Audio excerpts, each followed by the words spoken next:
The following podcast is a W2M Network original production. Visit W2Mnet.com for all of our other great podcasts, plus news, reviews, articles, and opinions from the worlds of wrestling, video games, football, and entertainment. I'm stronger than they can tell, 'cause I can turn and run, but there's more that I can do. Now this is war, now this is war.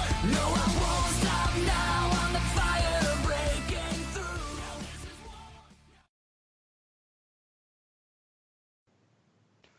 Welcome, everybody, to Wrestling at the Max's 205 Live Review. That's right. The place where you go find all your great wrestling needs, just like tonight, will be W2Mnet.com. That's right. If you love this show and you like all the other review shows that we do, like Raw to SmackDown Live, NXT, make sure you go hit that subscribe button at Wrestling to the Max. And make sure you also don't forget to go rate and review. Much appreciated those who have already done that. But if you haven't, hey, just go do it for us. It'll get you all our great content in one nice package. And you'll also get a chance to go find us on many different platforms. That's right. We have our availability on places like iHeartRadio, Apple Podcast, and YouTube, of course. And now you can go find us apparently on Amazon. That's right. You just hit up on your Alexa and you just tell them, say, hey, search, go to Spreaker, search Wrestling to the Max 205 Live Review, and then there you go. It's right there. You don't even have to touch anything. You just say it and it comes up, and it's so exciting. So maybe, we want to try it next time. That's cool.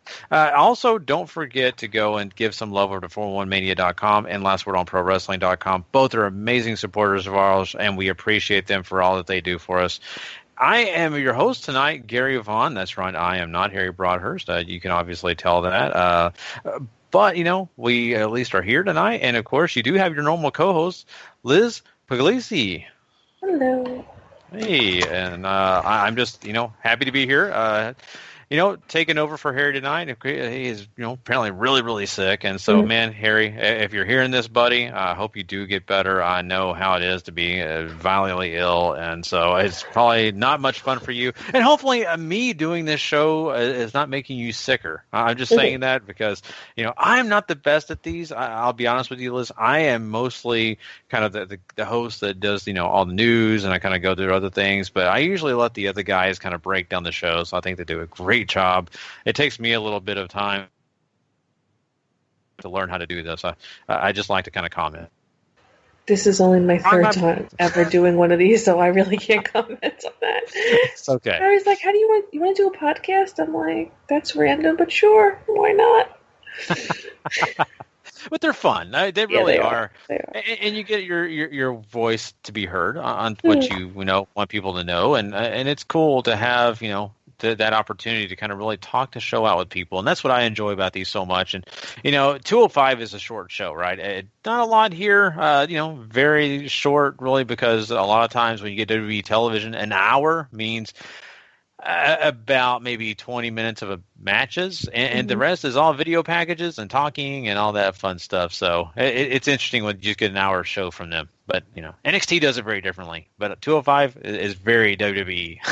So, yeah. But I'm really excited about talking about this 205 because we kind of have some interesting things going on here. Like they've been doing a lot lately. Enzo Amore, or it's just Enzo. I always forget they don't like the Amore part anymore.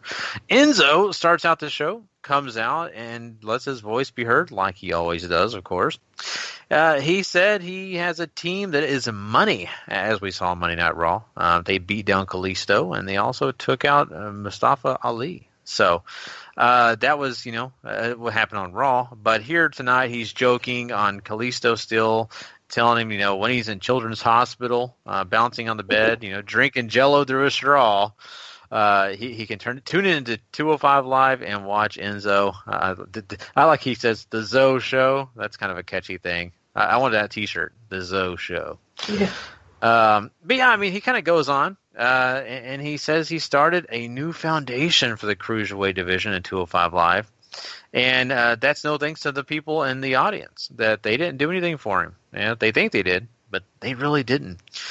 This brings Kalisto out, and Kalisto basically says through his actions he's going to take out Enzo, and he's showcasing that, hey, I'm better at wrestling than you, Enzo. And that causes Enzo to take off and run away very fast as he can at least. So, what did you think about this old beginning? I enjoyed it. It kept me involved in it. For me, Enzo is somebody who has used his same catchphrases over and over and over again, but the last couple of weeks he is really good on the mic. You have to say that. I know people complain about his in-ring skills, but this week and on Raw, he's really been changing it up and going more into his spiel in a different way and telling the story. So I've enjoyed that.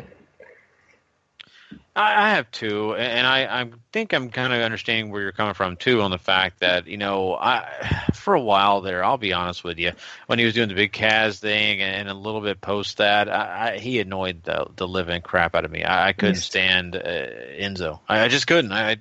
He just literally made me want to change the channel to whatever football game was on that night, and yeah. Enzo's another one of those that, like I mentioned earlier, is another one of those that I enjoy following them on social media more than I enjoy watching them wrestle. Mm-hmm. He's, very entertaining. He interacts with the fans a lot, especially the kids. You always see him interacting with the kids on his Instagram stories and things like that. So he's, entertaining. I enjoy listening to him, talk sometimes. But the whole 0 dimes and this, that, and the other thing that he would say over and over and over again just makes my eyes twitch. I guess maybe being Italian American and being from New York, I despise the whole Jersey Shore, not even sure what you want to call whatever he has going on, the whole stereotypical thing. Mm-hmm. So I don't really watch NXT that much. So when the first time him and Cass appeared, I was pretty much like, what the hell is this? somebody explain this to me, because I hadn't really followed NXT for a while. And yeah, they annoyed me for the longest time. And to an extent still does. Yeah, and I get you. And it's kind of funny you say that, because if you didn't follow their history in NXT, you really are kind of like, oh boy, what in the world do they bring out now? But I did follow NXT, and I really did enjoy their characters and what they did. And Enzo was always fun. I mean, he always brought that energy to the room, and somebody that I think really has a personality that even if you hate him or you love him, he at least brings that entertainment to you, and you have a feeling towards him, which is exactly what wrestlers want. They don't care if you love him or hate him, just as long as you have some kind of feeling towards him. And I think he does that very, very well. And sure, in-ring ability,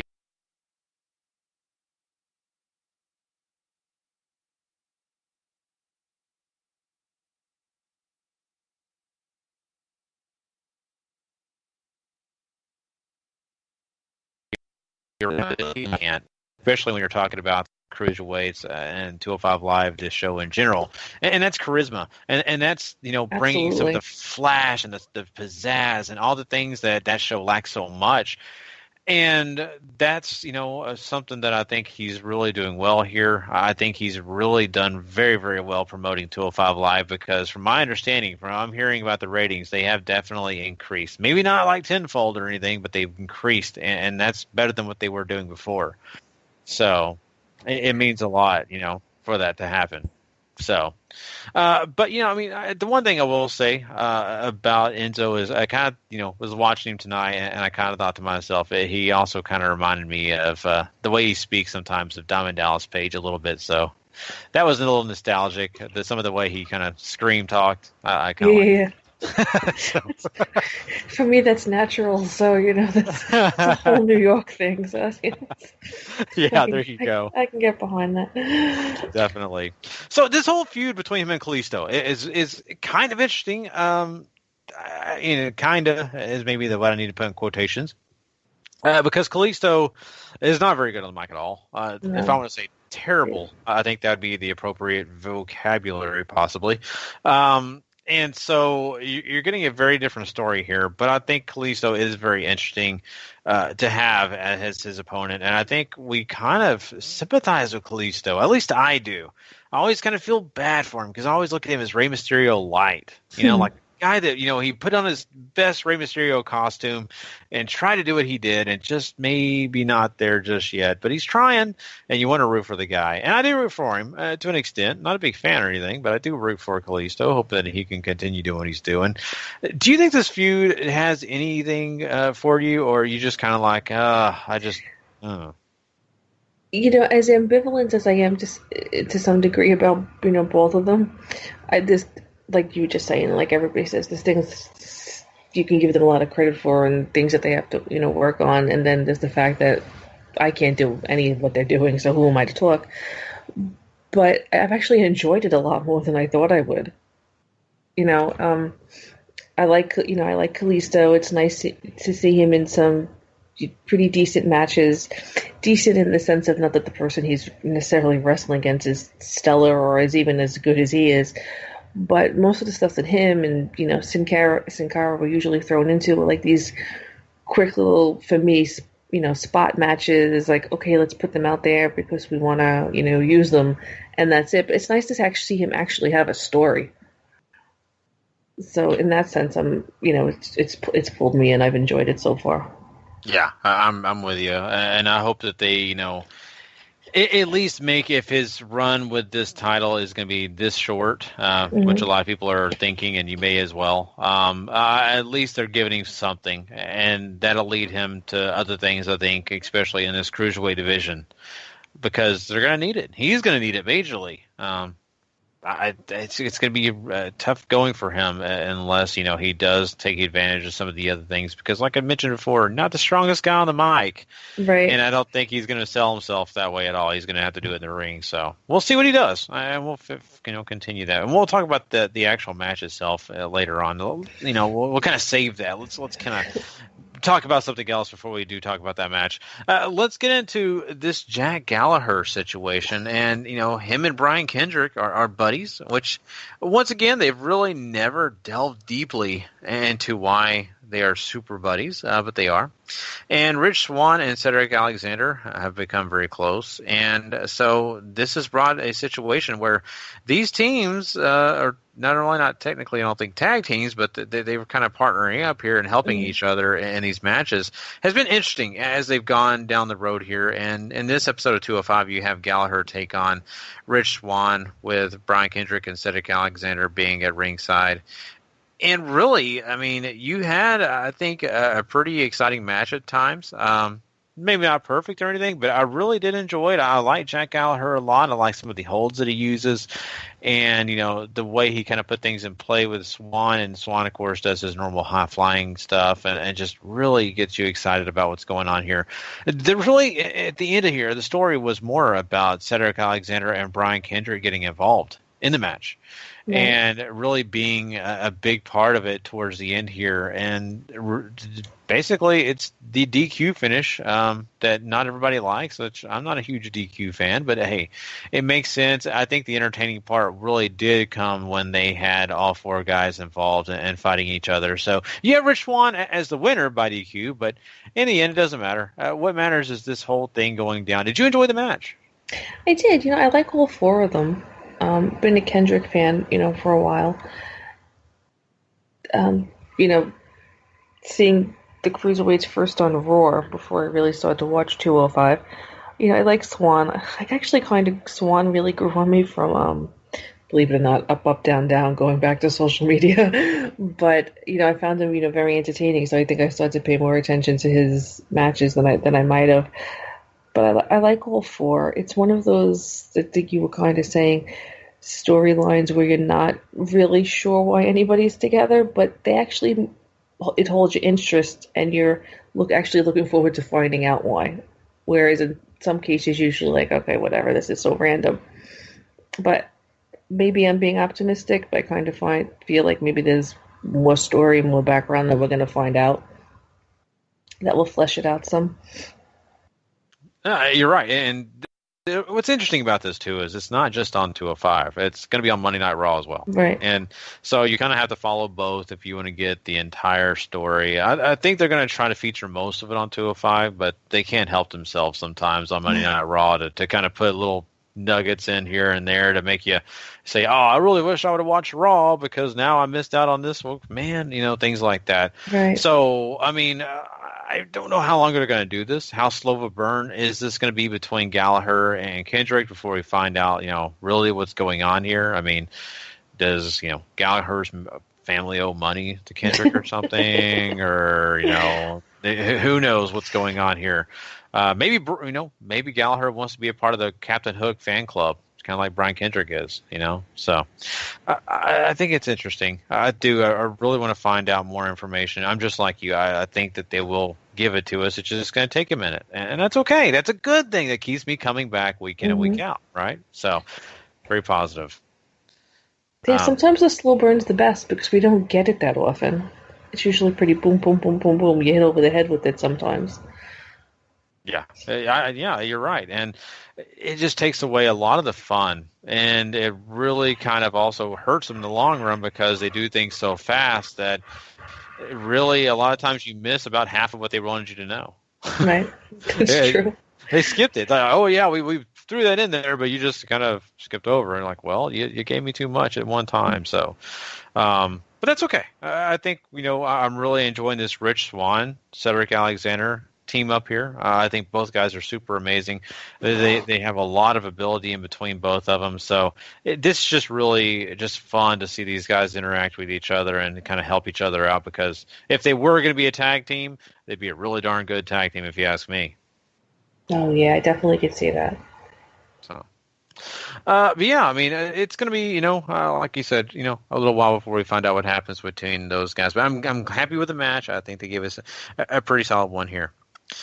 Moving on from the Gallagher and Rich Swann match, though, we got to talk a little Drew Gulak, and Drew Gulak is doing his normal thing. Of course, he considers himself the father of the WWE Universe, apparently.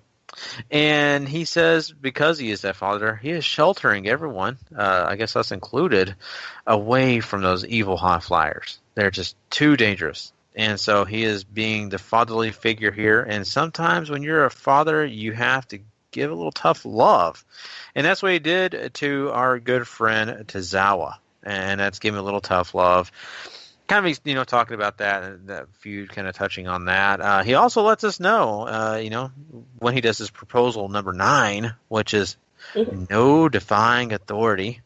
He lets us also know that at TLC in the kickoff show, he'll be sharing and reviewing over the 277 proposals that he has. This is not WrestleMania. I don't think we're going to get all 277 in the kickoff show. But I mean, I'm enjoying Drew Gulak. I don't know about you. I think Gulak, his character, to me, it works. It makes sense, especially on this, 205 Live Cruiserweight show. What did you think about this whole thing? As someone in her former career who used to make a hell of a lot of PowerPoint presentations that completely went unappreciated, I absolutely love what he's doing. I love the whole PowerPoint thing. I love, his reasoning, behind everything. It's a bit of a fresh spin on everything, which I appreciate. So would you actually sit through the 277 proposals?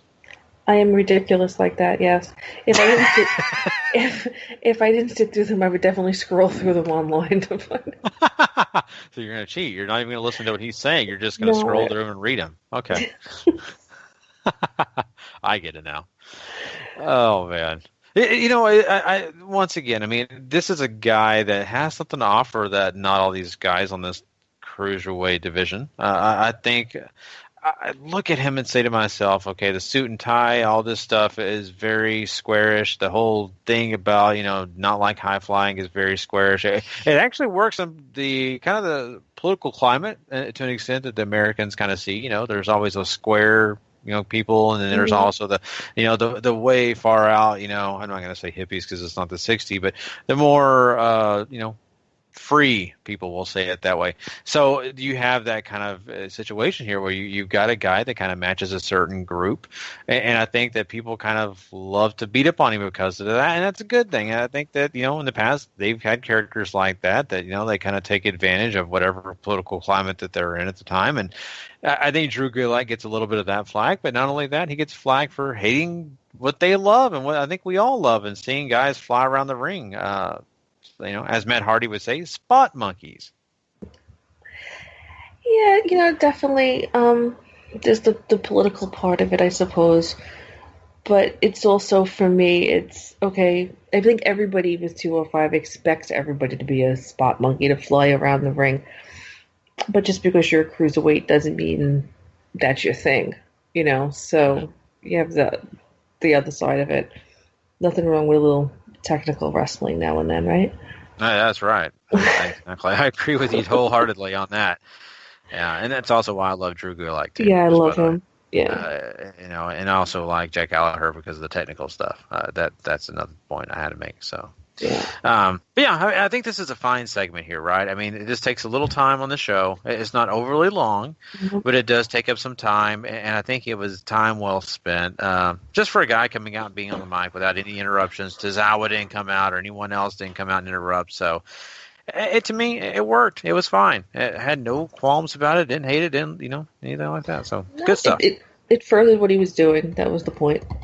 Exactly. So that leads us to the main event spot here. We do have Mustafa Ali and Kalisto take on Davari and Enzo in a match where, basically everything went. These guys went all over the place. I think that they, if you ask me, had a really fun, entertaining match. You did have the situation where, Enzo took the pin. I have to say that. It's kind of funny because I didn't expect that. But I think it was a fun match, and I think that they gave us something to really hang our hat on at the end of the day. And Kalisto and Mustafa Ali get to stand tall, especially after their big beatdown on Monday Night Raw. I think that was very important here, too. I'll be honest with you. I thought this was going to result in them getting their second beatdown. I really thought that was going to happen here, and it didn't. I thought the same way, and I appreciate the fact that they didn't. I like that it was a bit more mixed up than I think we might used to be seeing. Oh, sorry, can't even speak tonight. Used to seeing. Sometimes we get the, same thing in a row, the second, the third, the fourth beatdown. But I like the back and forth. Mm-hmm. Me too, and I think it means a lot more to the value of these guys, because if you continue to beat them down, and we've seen Kalisto get beat down way too much already, right? So I think that this is a very valuable thing for him, and a good mark on what he's going to do. And I'm a huge fan of Mustafa Ali. I can't tell you how much I think this guy is super, super talented. If they really wanted to use him in other places beside the Cruiserweight division, I think he has a lot of potential in front of him. I could definitely see him as a U.S. champion. Maybe even, I would even throw it out there, an Intercontinental champion too. Mm-hmm. So who knows, but I don't foresee that really happening, at least while they're still basically saying, no, you're a cruiserweight, you stick in this one spot. So, and at least I'm just glad he's a part of this roster, and him teaming up with Kalisto, and made me very, very happy. I'll be honest with you. I think they did a good job. I love Davari too. I mean, he's a great heel. This guy is one of those, I don't know, those sneaky guys that kind of snuck onto this roster. I didn't expect anything from, and then now I find myself thinking, this guy has got something, and he's got something special. So I think this main event may have swayed me more into the positive light because they were entertaining, but I also like a lot of these guys. So, the two pairings, go well together. I mean, Davari has that smarmy, swarmy, evil, thing going for con honesty look going for him that fits with Enzo. And, Ali and Kalisto, their in-ring work, meshes very well. So I think that really helped the main event too, that the two people, obviously Davari's the better wrestler than Enzo, but I think the two sides, fit with each other. Mm-hmm. If anybody on 205 is going to be like, yeah, I can side with Enzo, I see where he's coming from, Davari fits the bill. It's just the way his whole character is. So it's not as random, even though I don't think they ever really explained why people are suddenly siding with him, which is fine. The sides actually go together. They're not so random. Mm-hmm. Yeah, you're right. And, they've done a fine job of matching chemistry with these guys. We talked about earlier about Swann and Cedric Alexander, how well they work together. And so I think, their creative, juices are definitely flowing because they're making some great decisions when they're pairing people up, right? So, pretty happy with that. And this is also, your go-home show, too. I know we talked on Monday Night Raw about this being a go-home, but this is kind of the go-home for 205 Live because they're going to go into TLC, and they're going to have their piece of the puzzle when it comes to being a part of that pay-per-view. So I think they did a pretty darn good job of getting those things that they need to get settled before they do hop into that pay-per-view taken care of. They kind of put a button on them until they do get to that big show on Sunday. So very happy with it. I think for the most part, I think they gave us something that I think we can say it was a good show. So Definitely. Do you and Harry usually rate this one? I can't remember if doing ratings. Yeah. All right, go ahead. Yeah, then give me your rating for this one. Because I actually enjoyed all the wrestling that there was on it, I'll say 7.5. Well, that's fair. I was going to give it a 7 myself. And I think, for the same reason, I think the wrestling on here was very well done. I think that they gave us matches that we could actually care about and not just random matches that, that guy won great or that guy, whatever. It wasn't like that. Tonight you actually kind of had a feeling about each match that they had. You did want some team to win and things like that. Yeah, on some level you really were invested in each match. If you go back to SmackDown for a second, you pretty much assumed, Dolph was going to win for a change, or whatever. This one, I really didn't know which way they were going to go with it, or didn't. So it gave you a nice little balance. Mm-hmm.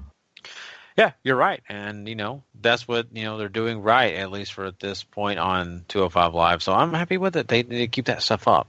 Don't stop. Keep this kind of stuff up. Make us happy. Good job, WWE. Gold star for you guys. So next, if you want another one next week, do the same thing. So now that we jinxed it, everybody. Yeah. We're just gonna become like those bastards. Exactly. So there you go. But anyway, well, guys and gals, we appreciate you all tuning in tonight. This has been so much fun. Once again, Harry, please get better, man. I know you're sick, and I appreciate the time to fill in. And Liz, this has been a lot of fun. I did SmackDown Live. Same here. So we've really enjoyed, our, time here together, but we want everybody to know, hey, make sure you go check out all the other shows that we do. W2mnet.com is the place where you go find all that great wrestling stuff that you like to go look for, and a lot more. Trust me, go check it out now. Subscribe, rate, and review over at Wrestling to the Max. It'll get you all the great content that we have, whatever platform you use. Maybe you do use that on Amazon Alexa, or you go and find us on YouTube, Apple Podcasts, anywhere else like iHeartRadio. Just go find us. And once again, make sure you give some love over to 411mania.com and lastwordonprowrestling.com. Both are great supporters. We appreciate them so much. I am your host, Gary Vaughan, tonight. And, of course, thanks so much, Liz Pugliese. I can see I almost screwed it up.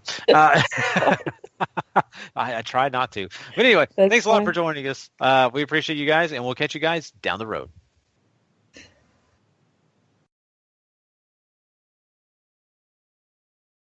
The following podcast is a W2M Network original production. Visit W2Mnet.com for all of our other great podcasts, plus news, reviews, articles, and opinions from the worlds of wrestling, video games, football, and entertainment.